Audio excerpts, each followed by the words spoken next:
Do or die indeed. And I love the fact that we're just getting a flat out 1-for-1 matchup here. Both these two teams coming in with some pretty significant experience, the map overall, maybe not necessarily in challengers, but just generally since the map has come out, there's a number of decent results, and there's definitely some confidence for these teams and what they want to bring to the table. So I'm excited for it. That's all I'm going to say. Ash, what do you got for me? I'm also excited for it. I think that conversation about how we have such like the same composition, right, coming in, it's going to be a clash of the play styles when it comes down to, you know, expecting very similar looks out of these two teams. These comps, when it comes down to the initiators and the omen picks as well for both sides, are absolutely primed to help these waylays break into a lot of those choke points. Yes. I think that Emily definitely hit the nail on the head, though. It is going to come down to a lot of that mid control, which I think will determine how a lot of these has swing. Agreed. Absolutely agreed. So, well, this opening pistol, pretty aggressive setup moving forward into A, at least initially to get Furbsa forward. Not any commitment onto the site, though, as of yet. Still trying to feel things out. Our YFP, while Alliance Guardians are going to get clearance at mid, which could be pretty critical in terms of pivoting the defense around the map.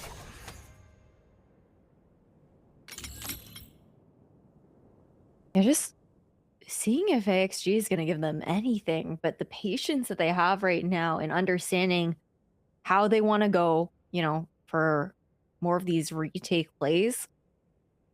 Really nicely done. Kind of feels like we're almost at like a little bit of a stalemate on the map, right? Way. Like you do have the insert from Furbsa over in A elbow, but aside from that, everything else has been paused across the board.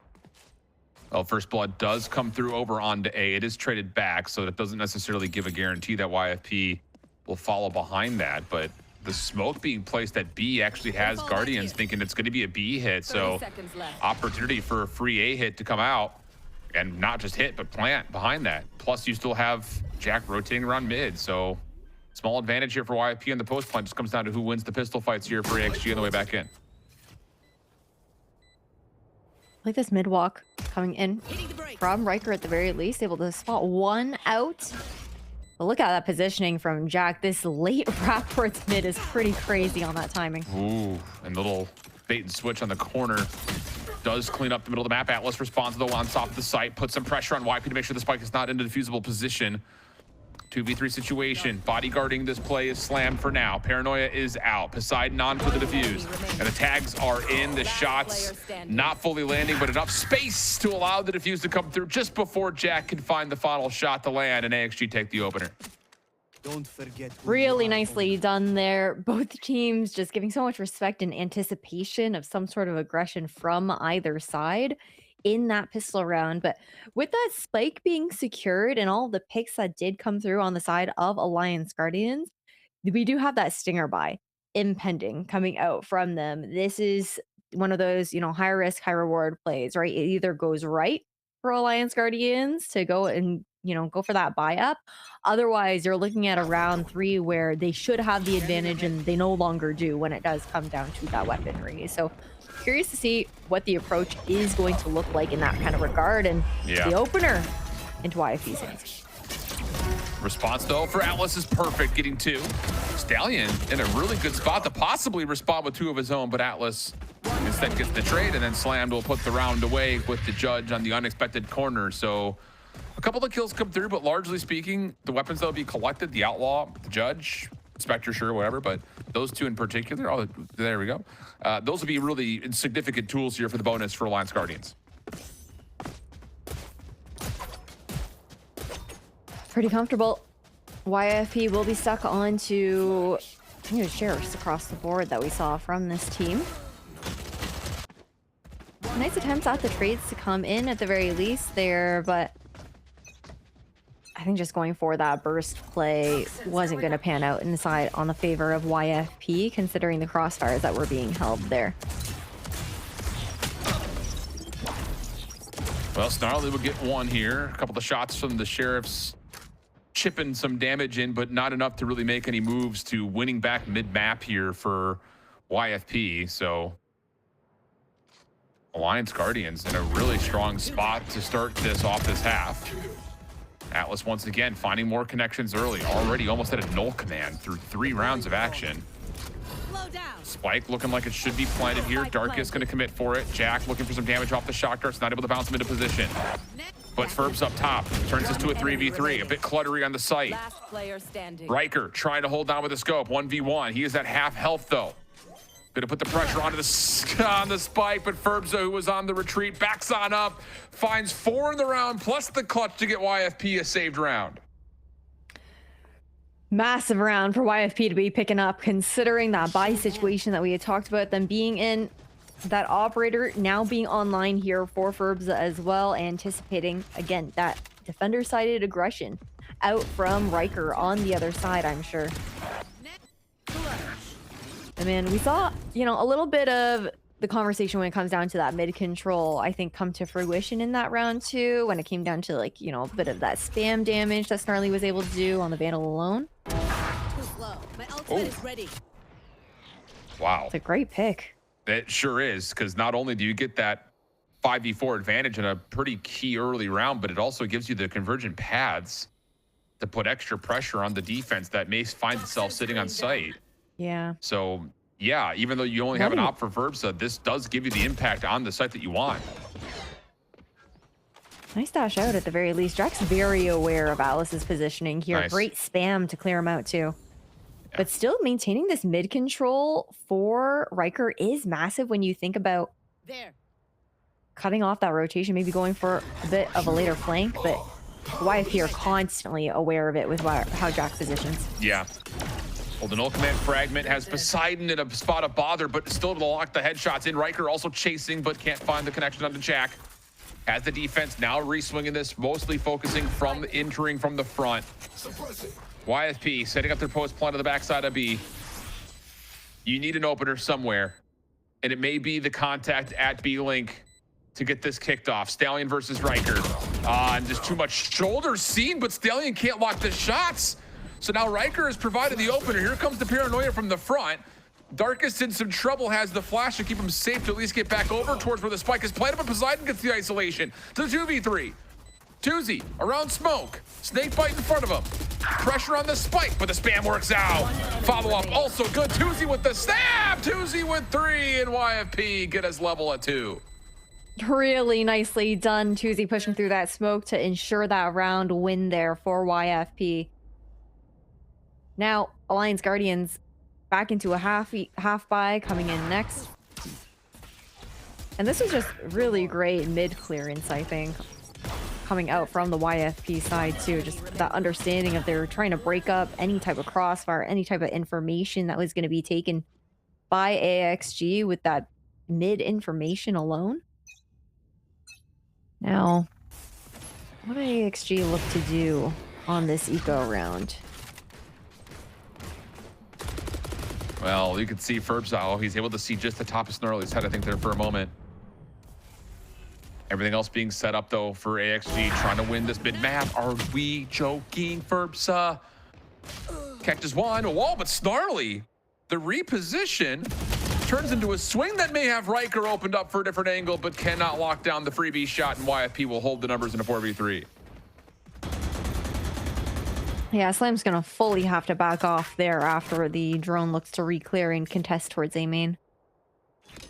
YFP are split up 2-2 at the moment, though, so there is an opportunity to try and find some sort of advantageous fight here for Alliance Guardians.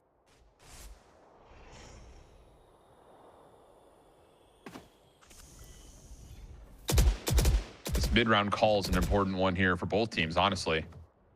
38 seconds on the clock. The defense largely investing into a B setup, and Stallions now cracked the code of. And Poseidon can no longer afford to stay at mid, so it's going to be a free rotate to A. Stallion is going to teleport over to join the rest of the forces, and that's also going to get you some backside control. Should be a comfortable 3rd round on the board here for YFP. Yeah, nicely cleared with the front of the shadows. You got the smoke over towards CT there as well. But the weapons that we talked about should be just done and dusted there. YFP, I think, looking into the next round, you mentioned convergent paths are available. On the side of AXG, though, you do have the null command as well as the Hunter's Fury that could be invested. for the defense. So that would be huge in some sort of like retake scenario, or even if it isn't a retake, if Snarly is able to get onto some sort of line that will allow him to have like a potent Hunter's Fury in one of like the extremities, that could also be huge depending on how AXG want to play it.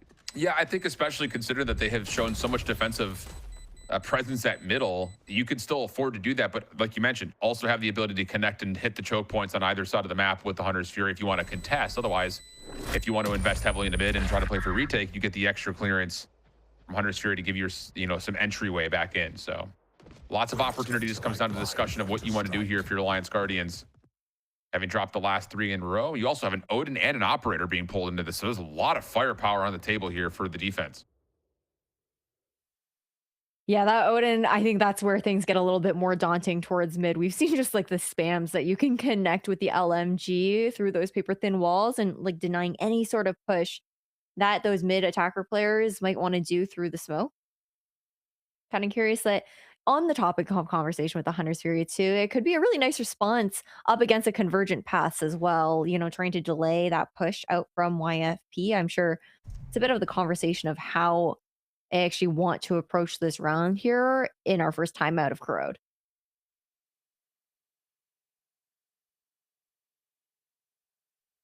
All right.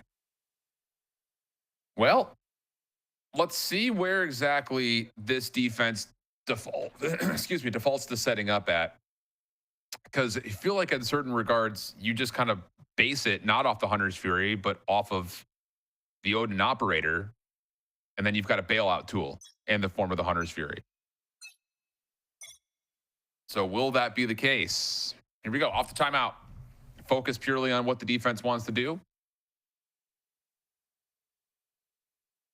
And for YFP, there's also the consideration of how quickly can you recognize these extra tools? And do you have anything set up to try to stop the Hunter's Fury from being effective? And it looks like they're going to show early Force to Beast. Can they maybe draw it out early? And yeah, they are able to draw it out early. This is not a commitment onto the site as of yet. Paths come through, but the isolation with the Hunter's Fury is good. Riker also connects the Operator in this round, has fallen apart very quickly. Really nice threading of the needle there from Stallion at the very least. That pick could be the difference maker into this round. It's Darkest, or sorry, not Darkest. Alice right on the other side there of the wall here as well. It's gone really awkward too. I mean, this round's not over yet because of Stallion's position. And if you're gonna give him ones. Yeah, I'll say. And now you've got a crossfire setup if Stallion even needs it. I mean, yes, it's just one of those rounds that gets a little bit out of hand early because of the ultimates that are thrown in, plus the commitment onto the site, but Stallion slips through the net, finds 4. No worries, no problems, apparently in the 2v5 situation, I think, at one point. Unbelievable. Really nicely played there by him. I mean, Alice also gives him the first there in that situation, and the paranoia is just perfect to clear out the left side of sight. Really nicely played. A massive recovery there for YFP, and for Alliance Guardians, that was a hefty investment that you called out there too, Shift, right? And all for naught now back into half buy.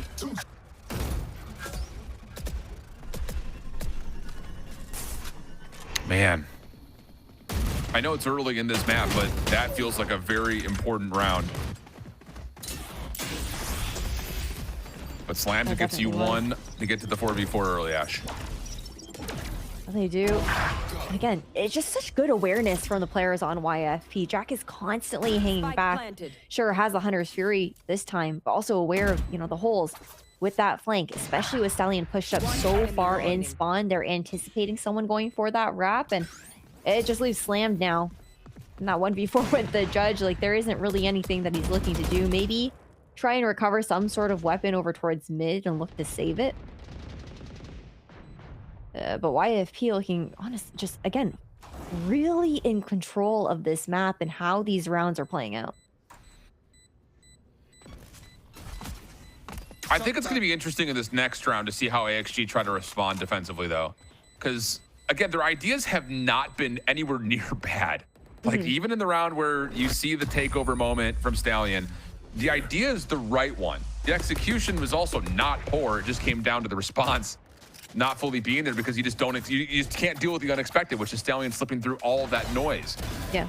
Now you get into a round though where you still have like, I guess what I'm trying to boil this down to is how much are AXG going to trust that they're not making huge mistakes in terms of what they're calling? It's just a couple of anomalies that have led to 5 in a row. And you're going to feel that, of course, but I just think if you're AXG, you don't need to reinvent the wheel here. You've done well in a lot of these rounds to be at least competitive. It's just been a couple of things that have gone awry, and that's sometimes just Valorant timing for you. Yeah, certainly. No charges. Nice 0 point to get that information over towards mid. Makes it so uncomfortable. Stallion can't smoke himself out there as well. I like these adjustments from AXG. This is what we were looking for. Yep. And it's I will say, I think the thing about it is it's nothing crazy. You know, we're just getting some understanding in terms of what is YFP responding with in form at this aggression that we've shown them at mid, and now they know it's like it's not as maybe as heavy as we thought it was. So let's take an extra step, find those eliminations, and give ourselves the numbers. But a response does come through. It's finding slammed. It's one of your controllers out of the picture. Yikes. Flash beyond recognition, and Tuesday gets you another. So now all of a sudden, again, it's just like the opening 30 seconds is not going that poorly. It's just everything afterwards is falling apart. I mean, what are you going to do when Darkest is throwing a flash in your face at the exact time you're planning on swinging the smoke up against them, right? You're talking about that timing, and you're so right. That is what it has been coming down to. The start of these rounds looking pretty good, but this round is not over yet. Deciding now 1v2. Pit is up here for Tuesday. For the wrap. Toxins going up. They're sticking together. May still get a chance at this due to the fact that Darkest has an op, but nope, just kidding. Darkest comes out, checks the backside of the pit, finds the kill, no problems. They're 6-2 all of a sudden. And again, it doesn't feel like it's been a 6-2 affair. It just based on how things have gone in the opening setups of the 5v5s, it's just everything afterwards. Once there's trades, once there's this breakdown to the secondary layer, YFP is just more prepared for the mid round. And on top of that, a lot of these rounds are also coming down to like what, 1 to 2 players alive on the side of YFP at times. So Alliance Guardians absolutely putting in the work to try and get those picks, but YFP have just been doing such a good job of recovering as well in those moments where they are down in numbers. Again, heavy investment over towards mid, looking to explore even deeper than we have seen previously as well. Take flight. And that's, again, just, that tags, that'd be insane. But that's just another follow-up, though, off of AXG and understanding that, yes, there's been battles at mid, but it has not been forward enough or even on angles to stop us from taking an extra step. So let's try to take that extra step. But YFP this time respect that. Have Jack in position to watch for the long flank. Everyone else on site getting ready to receive where this retake is going to come from. That's a really big convergent path there for the retake. But the flash stalls it, the fragment follows. So now all that hindrance has been shrugged off, and keep your eye on the mini-map. Here's the flank from Jack. He finds the opener. Trade is out, but it's not going to make a difference. The hit from the front of the site turns into a convincing follow-up from YFP.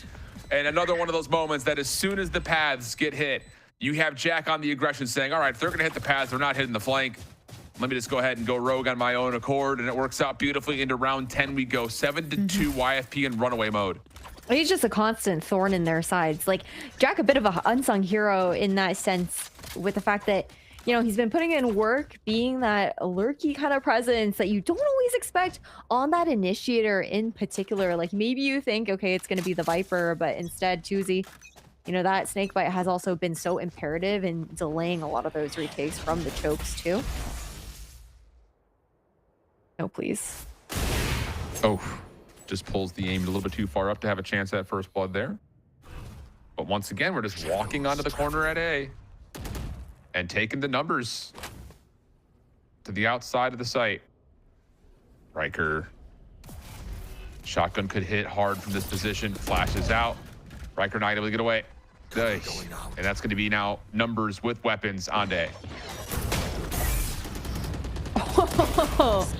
The judge looking nice there for Slam, but Tuesday, such great trades to come through there as well.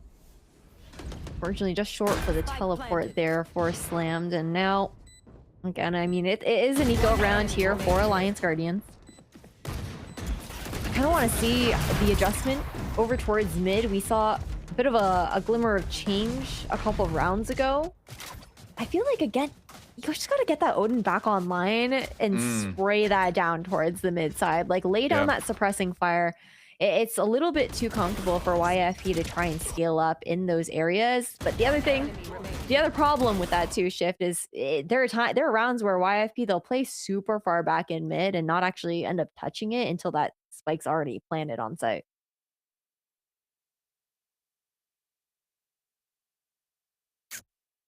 Well, important timeout here.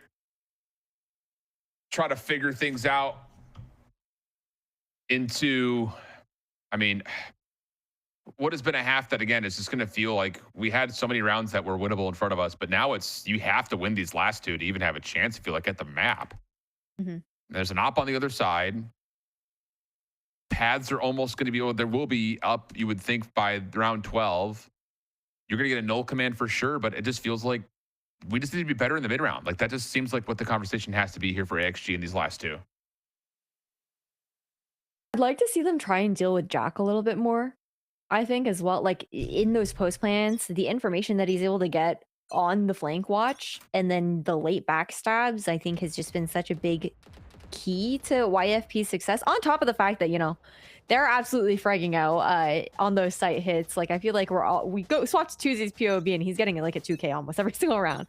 But I think that, you know, there is a lot of information that YFP has just been able to hold across the map that is helping Darkest with a lot of these calls too.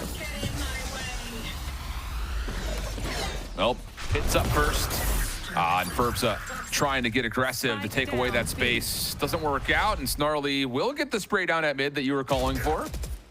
Slam follows, and this is more like it if you're AXG in the first 10 seconds. I mean, everything going according to plan. You stop the aggression, you get a pick with the Odin, and YFP have really nothing to work with unless there's no chance we're not covering that push up mid. You can't count Tuesday out.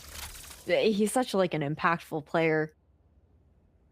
Now this reposition here as well, sure, a 2v1 in CT that we're looking for, but Jack should have, you know, a safe plant towards site at the very least. 3 down. 1 enemy remaining. 4 down. Well, just give it to him. Give him the ace. Spike planted. That's a hard round to watch. Because again, everything goes perfect for you in the opener, and it feels almost like the same round that we had from Stallion, where someone just goes unguarded, unchecked, uncovered, and it turns into that one player taking over the round and turning it all on its head. I mean, this was another 2v5. It just can't happen. No, it absolutely can't. He should not be able to get that kind of value. You know, you'd be looking to swing towards backside together. And there's no way that Poseidon, unless he hits an absolute clip here with this swing. But Jack's going to put that one to bed. I think, Shift, how this round ended kind of paints a picture of how this first half also looked. Yes, we've talked about how, yeah, want to give credit to Alliance Guardians with the adjustments that they've been making. It's not like it's for a lack of trying or anything like that. But at the same time, while we see the glimmers of ideas that they're trying to execute in the server, just like that swing towards CT, I feel like we'll see 3 players in mid, but somehow one person is fighting at a time. And that's where a lot of these rounds have been falling apart from Alliance Guardians. And YFP just being able to like break up any of those plays that they have together. Well, this half is getting out of hand. Ferbsa in some trouble, but still has the ability to try to isolate, but no, not quite. It's Darkest who is able to find at least another elimination to keep us in a 4v4. 100 spirit from Snarly does land, just barely into Darkest to turn the numbers now in favor of AXG. So 4v3 from here on out. Aldrone trying to recontrol and rescan mid, where Stallion has tried to get through, but Poseidon finally there to meet it. And now it's a 4v2. I hesitate to say it should be a win because we've seen this now twice in this half, but this should be a win unless Tuesday can get the plant and, of course, a good Viper's Pit. Yeah, I mean, Jack's gonna go for 1 here, but I don't think he expects the off angle. So Poseidon, to catch him off guard and coming down to a 4v1, even if you are in the pit, you're expecting a full collapse on Tuesday on site here. Yeah, you sure are. Spam is already coming through. Tuesday trying to find isolation onto Poseidon. Has to keep the smoke up. Jumps back in. Here's the footsteps. Gets one. Gets a second, but oh my goodness, if he gets around the corner, maybe there's a chance. The trade was a little bit too close. And that will be a 9-3 half. You know what they say about that tally. But again, for YFP, it's just been too many in a row and a lot of missed opportunities for Alliance Guardians. Alliance Guardians, at the very least, the one thing I'm really holding on to, I think, into this next half is the fact that they've been really consistent with these pistol rounds. And the pistol is where it all starts if they actually want to make a comeback here into Corrode. Again, this is an elimination matchup for the Swiss stage. So whoever does lose in this best of 3, we won't be seeing until the next split. For YFP, they have so much momentum on their side. Sure, AXG, they stopped the bleeding with that last round, but it's about continuing to chain those rounds together. Something that they haven't been able to do in the first half. Yeah, very true. Pistol has to be where it starts, though. That's the conversation for now for Alliance Guardians. We already got the waylay for the defense through A. Only one reveal onto the Viper off that knife, as Guardians will get with pretty much everyone on B site. And the defense will have to make a decision with these 3 members at mid. Do you want to hit the long play, or do you want to try to cut through that mid connector? And looks like they want to try to go through the connector, and Atlas gets damaged, but maybe not enough as YFP's firing squad turns into a 2-for-1 exchange. Now the defense trying to find success by retaking up top through tower. Shock darts are in, but don't connect. Slam stops one. Still alive and kicking, but now the tower play starting to develop, and that will be Poseidon. It's going to get credit for Jack's low health pull falling off tower. And Tuesday's going to laugh at him a little bit, but the pistol comes through, and it's double digits for YFP. Yeah, now for AXG, you're looking at, what, Stinger Force heading into the next round? Have to, considering the score line and the fact that, you know, they have a little bit of extra money in the bank with that spike secured on the B site. But if they don't win it here, that also spells even further trouble and a potential match point looming on the side of YFP. So AXG in this round 14, they've got to make a strong stand. Yes, they do. As YFP have been looking really, really good across pretty much every account. Adjustments, responses to low number situations obviously has been a key. A couple 2v5s have been tallied in this map in particular. But even just on their setups, getting the reads, getting the right reactions, even at full numbers have been good, including this one right here. Lost damage input, no, it's just a rundown with the Stingers is going to work out. The old-fashioned hold W, hold left mouse, you're good to go. Tuesday in some trouble, trying to back away, is able to at least keep their life and get another in response. It's just, we have to be challenging that together. We have to be challenging this together. Oh my goodness, Ferbsa saves a life. And now it's to a 3v2. You get the intel where the post plant's positioned with that dash and reflect, and now it's just down to converting on the elims. Damage out. Ferbsa is able to connect down to 1. Forces the hand of Atlas. Shoulders coming through. Shots not fully landing. Tuesday gets it to halfway. Here comes the swing and the finish. YFP on 11. Dude, this is Tuesday's map. Like, he's been crazy so far on Corrode. I feel like we did give him his flowers earlier, but we have not gotten the chance to like speak enough about his micro in those situations. Just his ability to reposition and constantly isolate those 1v1s while buying time for the rest of the cavalry to get there as well. And that's after he was, you know, isolated from the 2 players on site with that snake bite from Poseidon. He couldn't help out at first, but actually they just continue to push the issue. It's been one of those days. It's just like so many feels bad moments for AXG.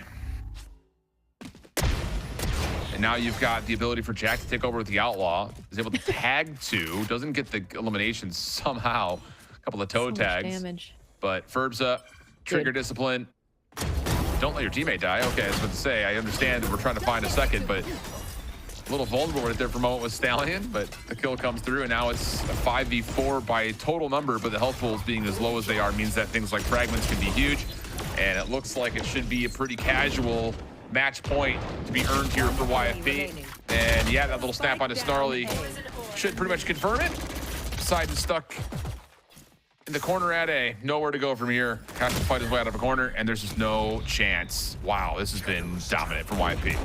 Absolutely has. What are you gonna do when he was 20-6 last round? Let's see. Okay, 21-6 there for Tuzi. It's just actually insane the impact that he has had on this matchup. I think the calling from YFP on top of that, it just has been really hard for AXG to deal with. It feels like YFP is constantly kind of one step ahead of AXG when Alliance Guardians are, you know, just finally trying to figure out the answers to their questions of how to find that success.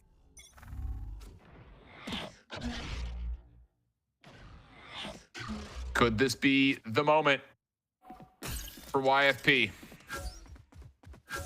The weapons are not as terrible as they were prior for Alliance Guardians. Aldrone sees a little, and yeah, Jack's taking chows like that. You got to know YFP's feeling pretty confident in what they're doing right now. So that's a good first blood. Barrel seen on another, and so that means an opportunity to possibly connect. Hunter's Fury behind this, though, is looking pretty opportunistic, and it is. So 4v4 now just like that, and Tuzi's intel will have the defense at B feeling the pressure. Little pop flash check doesn't come through.